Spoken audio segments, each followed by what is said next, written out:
I'm Russell Fugett. Welcome to the Russell Fugett Show, and this is the Proverbs Report.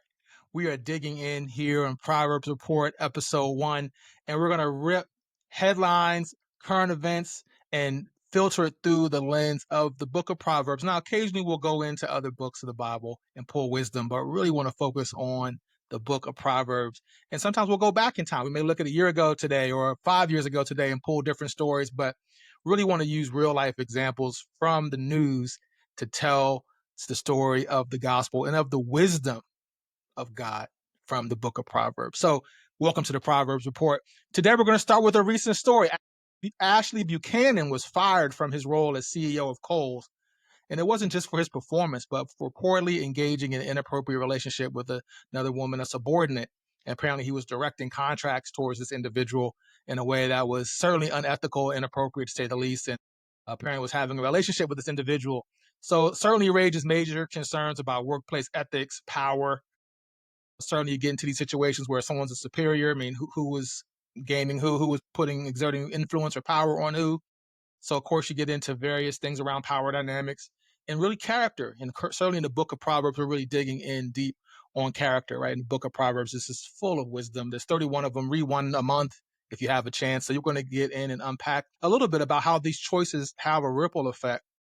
And of course, the effect is that he lost his job because his integrity was certainly compromised. Integrity is a really powerful word, a really powerful theme that's throughout the Bible, certainly. But in the book of Proverbs, you're going to hear a lot about integrity. So let's dig in and get 3 lessons from the book of Proverbs. Number 1, what's done in secret is going to come to light.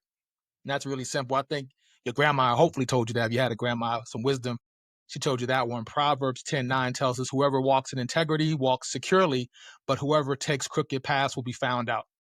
And the headline speaks for itself. So, of course, the relationship was hidden from public view, but now it's very much public.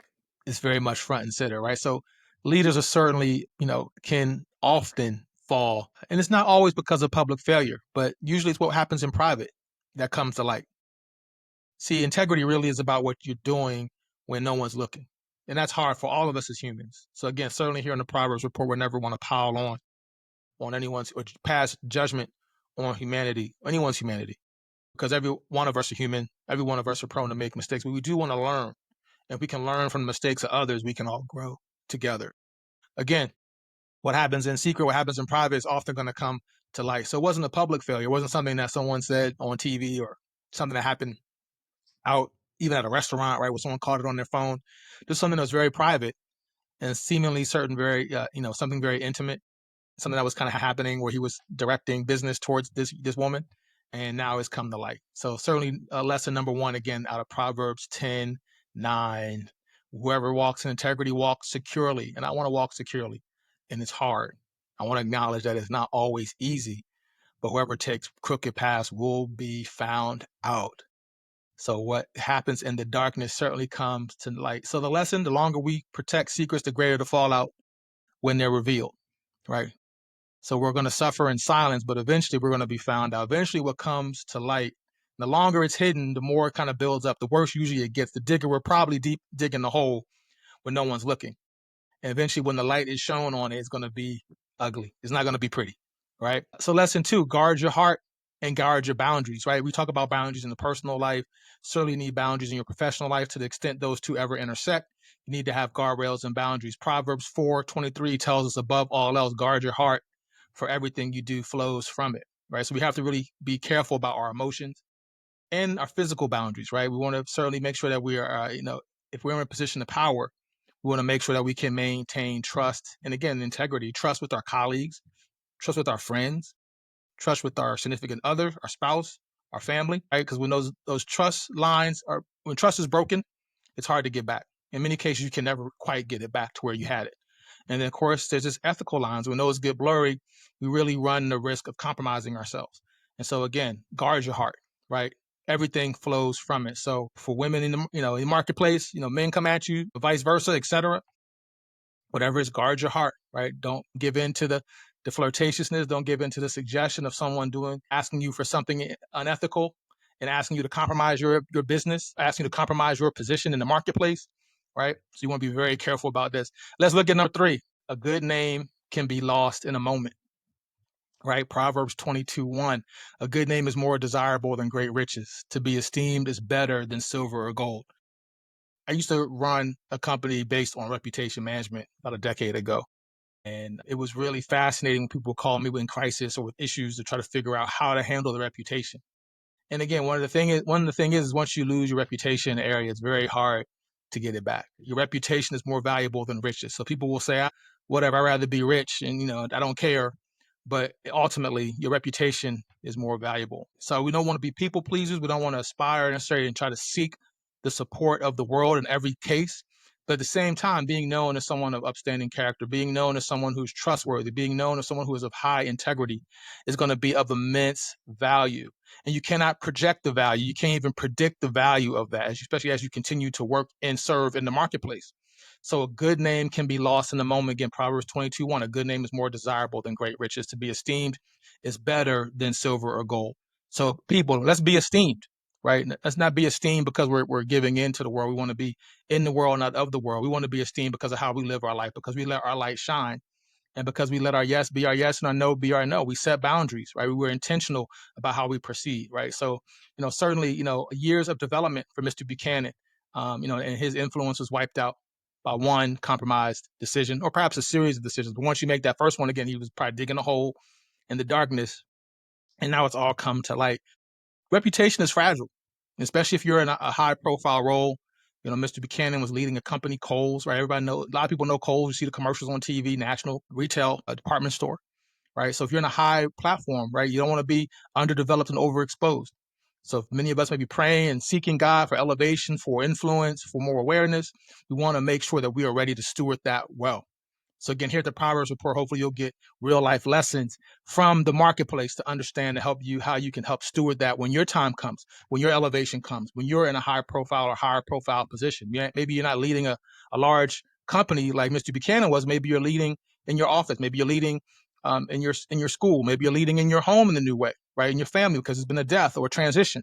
So again, keeping all these things in mind, you want to have a good reputation, and it can be fragile when your profile raises, right? So think about it. I challenge you, listeners. How are you building your name and your character? What are you doing right now? What are you sowing into? Who are you sowing into to try to build your character? How are you recognizing and being self-aware of your proclivities, of your inclinations to do things that might not be integrous? So let's talk about it, right?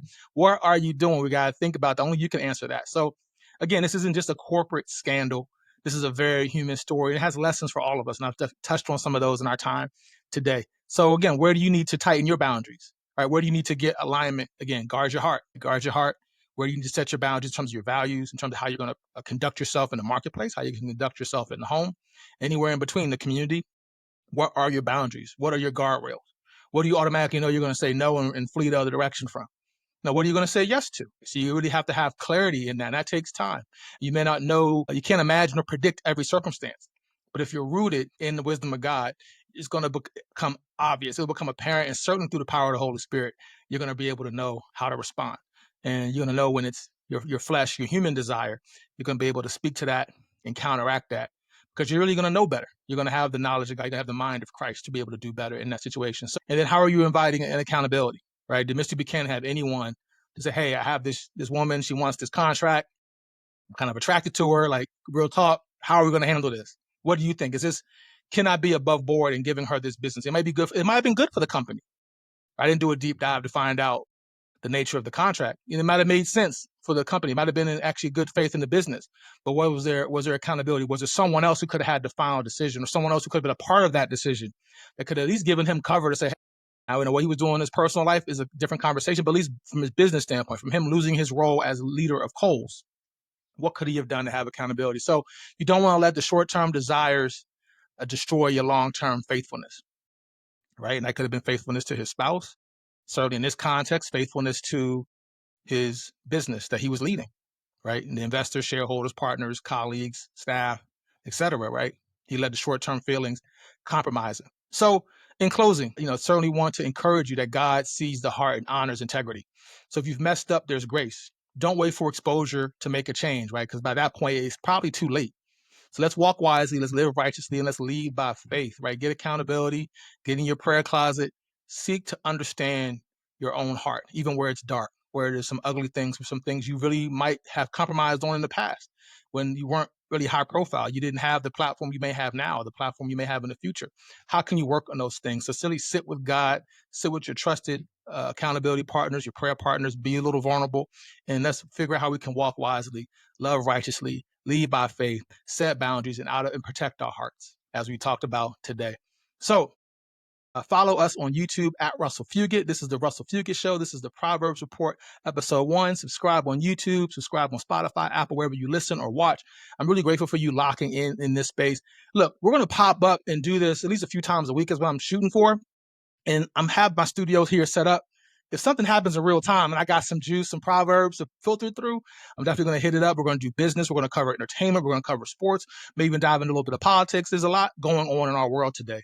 And there's so much that we can learn and apply God's biblical wisdom to. And that's what we're going to focus on Proverbs. There's so much in the Bible, but the book of Proverbs is so much wisdom there. So this is the Proverbs Report. I'm Russell Fugett. Welcome to the Russell Fugett Show. Subscribe and share, and we'll be back in this space very soon. God bless you. Live a life of integrity. Thanks for watching. Thanks for tuning in. Thanks for subscribing. Thanks for sharing. Peace.